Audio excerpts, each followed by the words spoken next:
Fala galera do Sanaflix! Hoje aqui a gente vai continuar o nosso módulo de antihipertensivos, aqui em farmacologia, tá bom? A gente vai falar sobre outro medicamento de primeira linha, outra classe de medicamentos de primeira linha, que são os bloqueadores dos canais de cálcio, também conhecidos como BCC. A gente vai falar um pouquinho de farmacocinética e farmacodinâmica, mas bem rapidinho, tá? Para a gente poder entrar nos efeitos e nos usos clínicos e um pouquinho em seus eventos adversos, na sua toxicidade. Começando por quais são esses bloqueadores dos canais de cálcio. Nós temos uma divisão muito conhecida entre dihidropiridinas ou dihidropiridínicos, cujos principais medicamentos são anlodipino, que eu estou mostrando aqui, alguns escrevem com N, alguns escrevem com M, e nifedipino ou nifedipina. E as não dihidropiridinas ou não dihidropiridínicos, cujos principais medicamentos são verapamil e diltiazem. E eu botei frascos aqui diferentes para poder mostrar que esses daqui também são utilizados de forma endovenosa, tá bom? Mas qual a diferença entre dihidropiridinas e não dihidropiridinas? Bem, a diferença farmacológica é a subunidade do canal de cálcio do tipo L. Então, basicamente, o que é que eles fazem? Eles bloqueiam canais de cálcio, eles dificultam a entrada de cálcio na célula. Cada um bloqueia uma subunidade diferente de um canal de cálcio do tipo L. Um bloqueia uma subunidade, o outro bloqueia outra subunidade. E aí, que subunidade é essa, Pedro? Não importa muito para vocês, não. O que importa de verdade é o que a gente vai começar a falar a partir de agora. A gente consegue ver que todos esses medicamentos aqui têm muitos outros dihidropiridínicos, mas os principais são mesmo anlodipino e nifedipino. Todos eles são indicados para o tratamento da hipertensão arterial sistêmica como um todo. E também, a maioria deles é indicada para angina, e a gente vai ver o porquê. Mas o que eu quero destacar, principalmente lá em cima, de diferença entre anlodipino e nifedipino é a meia-vida. A gente consegue ver que anlodipino tem uma meia-vida de 30 a 50 horas, enquanto que nifedipino tem uma meia-vida de mais ou menos 4 horas. E isso vai ser muito importante na hora da gente ver quais são as diferenças em seus usos, tá bom? Mas o que é importante mesmo na diferença dessas classes? As dihidropiridinas causam mais vasodilatação. Então, elas vão atuar mais na musculatura lisa vascular. Elas vão inibir a contração da musculatura lisa vascular, gerando vasodilatação. Ah, qual a subunidade do... Não precisa saber disso, não. O que você precisa saber é, dihidropiridinas atuam mais nos vasos, atuam mais causando vasodilatação. E tem o nifedipino, que é de ação curta. Não é tão usado para hipertensão arterial sistêmica, não é tão usado para o controle crônico da hipertensão. Na verdade, não é usado para o controle crônico da hipertensão, ou não deveria ser. É mais indicado para emergências hipertensivas. E as não dihidropiridinas, se não atuam tanto no vaso, como é que podem diminuir a pressão? Atuando no coração, como depressor cardíaco. Verapamil é ainda mais potente do que diltiazem. Então, o importante mesmo da diferença dessas classes de medicamentos é isso aqui. Dihidropiridinas atuam mais nos vasos, na musculatura lisa vascular, diminuindo a contração da musculatura lisa vascular, causando vasodilatação. Enquanto que as não dihidropiridinas atuam mais na musculatura cardíaca, diminuindo a contratilidade da musculatura cardíaca e atuando como um depressor cardíaco. Então, lá em cima, você diminui a pressão, diminuindo a resistência vascular periférica. E aqui embaixo você diminui a pressão, principalmente diminuindo a contratilidade miocárdica. E lembrando que o verapamil é um pouco mais potente que o diltiazem como um depressor cardíaco. Tá? Mas só que eles são igualmente efetivos para a hipertensão arterial sistêmica. Lembrando que nifedipino não é usado para controle crônico da hipertensão. Tá bom? Um pouquinho da farmacocinética desses medicamentos. Eles são, sim, ativos por via oral, por mais que eu tenha dito que verapamil e diltiazem também são utilizados por via endovenosa. Tem um elevado efeito de primeira passagem, em alguns isso vai levar a uma baixa biodisponibilidade. Tem um extenso metabolismo. E verapamil e diltiazem, como eu falei, lembrar que foram aqueles frasquinhos líquidos, tá bom? Verapamil e diltiazem são mais utilizados por via endovenosa.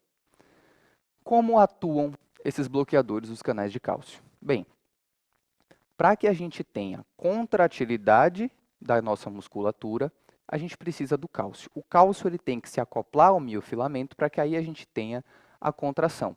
Só que para o cálcio estar disponível dentro da célula, a gente precisa que os canais de cálcio estejam abertos. Então, a gente abre os canais de cálcio, o cálcio entra, e a partir do momento que o cálcio entra, o cálcio consegue se acoplar e consegue estimular a contração. É assim que acontece na musculatura lisa, é assim que acontece na musculatura cardíaca e é assim que acontece na musculatura esquelética. A gente vai ver que a musculatura esquelética tem um porém, tá bom? Mas aí o que é que acontece com os bloqueadores dos canais de cálcio? Eles reduzem a frequência de abertura desses canais em resposta à despolarização. Como que é isso? Quando essa célula é despolarizada, os canais de cálcio abrem. E aí você tem um influxo de cálcio para dentro da célula para poder estimular a contração. A partir do momento que você reduz a frequência dessa abertura, você reduz a disponibilidade de cálcio. Se você reduz a disponibilidade de cálcio, você reduz a contratilidade. Ali está mostrando o coração, mas isso é o que acontece na musculatura lisa vascular também. Com isso, você tem menos corrente de cálcio transmembrana e menos cálcio disponível, o que leva a um relaxamento no músculo liso e a uma redução da contratilidade no músculo cardíaco, no miocárdio, já que a gente precisa do cálcio para poder ter contração. E uma coisa interessante, tanto o nó sinusal quanto o nó atrioventricular, eles precisam de cálcio também para ter uma boa condução. Então, se você não tem disponibilidade de cálcio, o que é que acontece? Você reduz a frequência do nó sinusal. Então, se você reduz a frequência do nó sinusal, você vai ter um efeito na redução da frequência cardíaca também, e você reduz a velocidade de condução no nó atrioventricular. Então, se você reduz a velocidade de condução, você pode predispor a um bloqueio atrioventricular. E isso é uma das coisas que a gente tem que ter cuidado. Em pacientes que já têm bloqueio atrioventricular, a gente tem que ficar de olho aberto na hora de usar esses medicamentos. E uma coisa interessante é que os simpático-miméticos eles revertem o efeito. A gente tem aqui um módulo só de sistema nervoso autônomo, farmacologia do sistema nervoso autônomo, desculpa. Farmacologia do sistema nervoso autônomo. E a gente consegue perceber que o uso de simpático-miméticos às vezes despolarizam mais a membrana, às vezes fazem com que tenha um maior influxo de cálcio. Então, bloqueadores dos canais de cálcio e simpático-miméticos eles podem competir. O bloqueador tentando diminuir esse influxo transmembrana, enquanto que o simpático-mimético aumenta esse influxo transmembrana de cálcio. Então, por isso que os simpático-miméticos podem reverter os efeitos dos bloqueadores do canal de cálcio. E essa competição pode ser benéfica. Por quê? Porque se você tiver efeitos exacerbados, talvez vocês precisem usar os simpático-miméticos como antídotos para poderem reverter esse efeito, tá?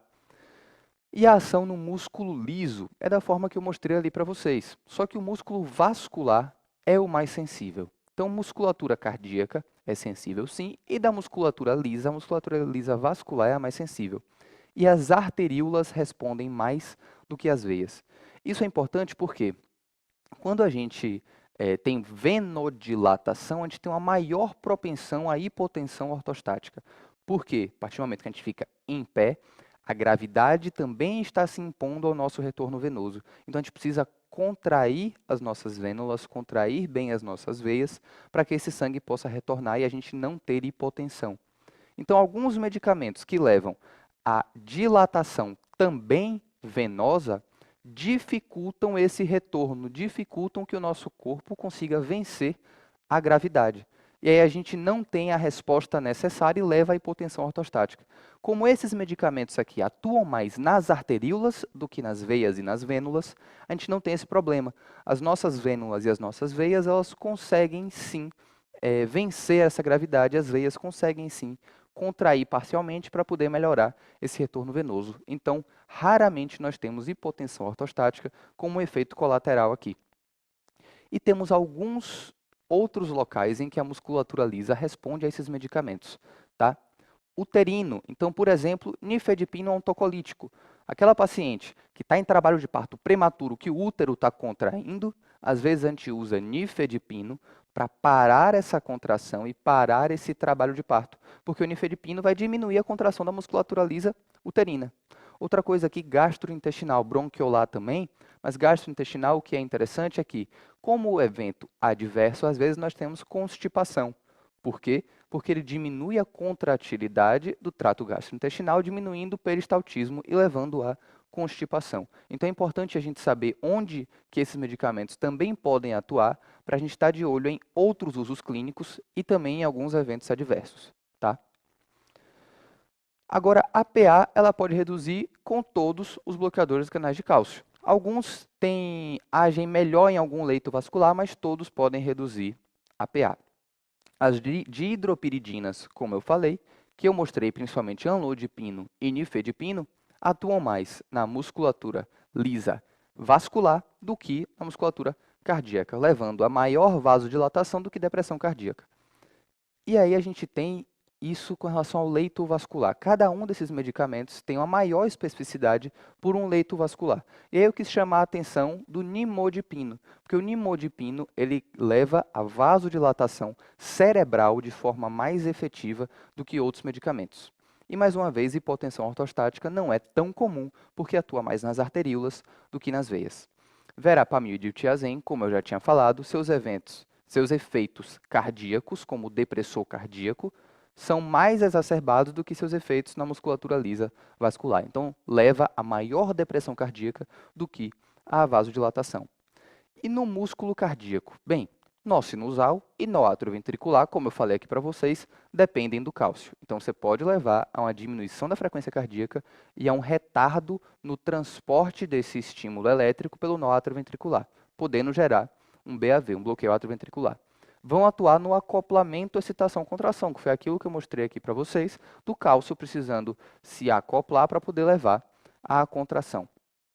Então, eles reduzem a contratilidade da musculatura cardíaca, é dose dependente, sim, e pode reduzir o débito cardíaco. De que forma? Se a gente diminui a contratilidade, a gente está diminuindo o débito sistólico, está diminuindo o tanto de sangue que a gente está jogando para frente, tá bom? Jogando para o nosso leito arterial. E também podem diminuir a frequência cardíaca. Então, se a gente diminuir a frequência cardíaca, a gente vai sim diminuir o débito cardíaco. E com relação à angina, por que alguns desses medicamentos são utilizados também para tratar angina? Porque reduz a função mecânica do miocárdio. Então, se o seu miocárdio estiver trabalhando a uma frequência muito grande, contraindo muito, ele vai demandar muito oxigênio. E aí é mais fácil de você ter isquemia e levar à angina. A partir do momento que você diminui a frequência cardíaca, que você diminui a força de contração, você demanda menos oxigênio. E aí, talvez, com a mesma oferta de oxigênio, você não tenha mais isquemia, você não tenha mais angina, porque você diminuiu a demanda daquele seu miocárdio. Por isso que muitos desses medicamentos também são úteis no tratamento da angina. E o músculo esquelético? Eu falei aqui da musculatura lisa, principalmente vascular, falei também da uterina, bronquiolar e gastrointestinal, falei muito do músculo cardíaco. E o músculo esquelético? A gente diminui ou não a contratilidade do músculo esquelético? Não. E por que a gente não diminui? Porque, se vocês lembrarem, a musculatura esquelética tem os sarcômeros, onde o cálcio fica intracelular depositado ali. Então, tem reservas intracelulares de cálcio. Não depende tanto do influxo transmembrana. Quando a gente usa um bloqueador do canal de cálcio, a gente impede que o cálcio extracelular vá para dentro da célula para ser utilizado. Mas a musculatura esquelética já tem reservas de cálcio intracelular, que disponibilizam o cálcio no momento da contração. Por isso que os BCCs, os bloqueadores de canais de cálcio, não atuam na musculatura esquelética. E com relação à toxicidade, aos efeitos adversos. Basicamente, uma ação terapêutica exacerbada.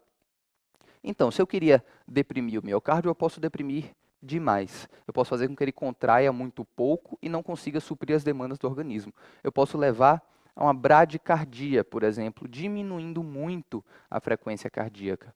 Posso levar a um bloqueio atrioventricular. Eu não falei que ele diminui a velocidade de condução no nó atrioventricular. Isso pode retardar tanto, levando a um bloqueio atrioventricular. E, gente, se eu estou fazendo com que meu coração trabalhe menos e eu não conseguir suprir as demandas do organismo, isso é insuficiência cardíaca. Eu posso piorar uma insuficiência cardíaca ou predispor esse paciente a uma insuficiência cardíaca. E uma coisa interessante, eu tinha dito para vocês que os BCCs de ação curta, principalmente o nifedipino, ele não é utilizado para tratamento crônico da pressão. Por quê?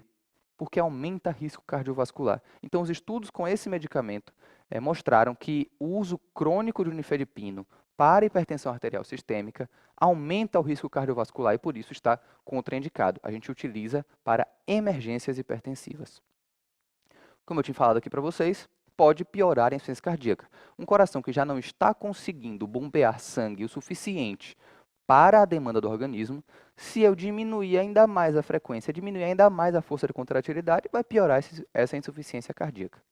E alguns eventos menores pode levar a rubor, a tontura, a constipação, como eu já tinha falado, a gente não atua na musculatura lisa do trato gastrointestinal, a gente diminui o peristaltismo, isso leva à constipação, principalmente o verapamil. E edema periférico. Por que eu assinalei aqui o edema periférico? Muitos pacientes com hipertensão evoluem para insuficiência cardíaca, ou seja, insuficiência cardíaca de origem hipertensiva. E aí um dos sintomas da insuficiência cardíaca é o edema periférico. E muitas vezes vocês vão ver nas enfermarias de cardio aí nos hospitais, pacientes com insuficiência cardíaca, com edema periférico, em uso de amlodipino. E o amlodipino, que é um medicamento de primeira escolha para tratamento da hipertensão, muitas vezes precisa ser suspenso, porque a gente não consegue tratar muito bem o edema daquele paciente, ou saber até que ponto o edema periférico daquele paciente é por conta da descompensação da insuficiência cardíaca, se ele estiver fazendo uso de amlodipino. Então a gente tem que saber disso, porque é uma conduta comum suspender amlodipino em pacientes que faziam uso, pacientes hipertensos, que internaram com edema com insuficiência cardíaca, porque pode ser um fator confundidor, tá bom?